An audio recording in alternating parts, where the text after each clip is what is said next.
भजन संहिता अध्याय 19 पद 1। आकाश परमेश्वर की महिमा का वर्णन कर रहा है और आकाश मंडल उसकी हस्तकला को प्रकट कर रहा है। भजन संहिता अध्याय 19 पद 2। दिन से दिन बातें करता है और रात को रात ज्ञान सिखाती है। भजन संहिता अध्याय 19 पद 3। ना तो कोई बोली है और ना कोई भाषा जहाँ उनका शब्द सुनाई नहीं देता है।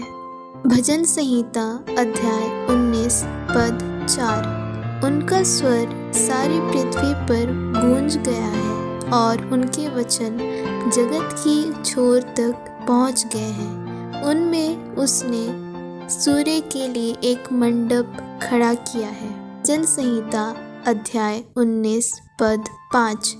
जो दूल्हे के समान अपने महल से निकलता है वह सूरवीर के समान अपनी दौड़ने में हर्षित होता है। भजन संहिता अध्याय 19 पद 6। वह आकाश के एक सिरे से निकलता है और वह उसके दूसरे सिरे तक चक्कर मारता है और उसकी गर्मी सबको पहुँचती है। भजन संहिता अध्याय 19 पद 7। यहोवा की व्यवस्था खरी है, वह प्राण को बहाल कर देती है। यहोवा के नियम विश्वास योग्य है, साधारण लोगों को बुद्धिमान बना देती है। भजन संहिता अध्याय 19 पद 8। यहोवा के उपदेश सिद्ध है, हृदय को आनंदित कर देते हैं। यहोवा की आज्ञा निर्मल है, वह आँखों में ज्योति ले आती है। भजन संहिता अध्याय 19 पद 9। यहोवा का भय पवित्र है, वह अनंत काल तक स्थिर रहता है। यहोवा के नियम सत्य और पूरी रीति से धर्ममय है। भजन संहिता अध्याय 19 पद 10। वे तो सोने से और बहुत कुंदन से भी बढ़कर मनोहर है। वे मधु से और टपकने वाले छत्ते से भी बढ़कर मधुर है।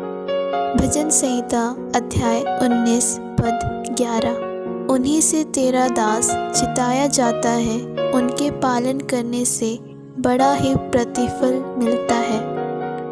भजन संहिता अध्याय 19 पद 12। अपनी भूल चूक को कौन समझ सकता है, मेरे गुप्त पापों से तू मुझे पवित्र कर। भजन संहिता अध्याय 19 पद 13।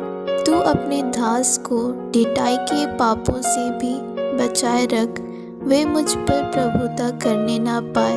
तब मैं सिद्ध हो जाऊंगा और बड़े अपराधों से बचा रहूंगा। भजन संहिता अध्याय 19 पद 14। मेरे मुंह के वचन और मेरे हृदय का ध्यान तेरे सम्मुख ग्रहण योग्य हो। हे यहोवा परमेश्वर, मेरी चट्टान और मेरे उद्धार करने वाले,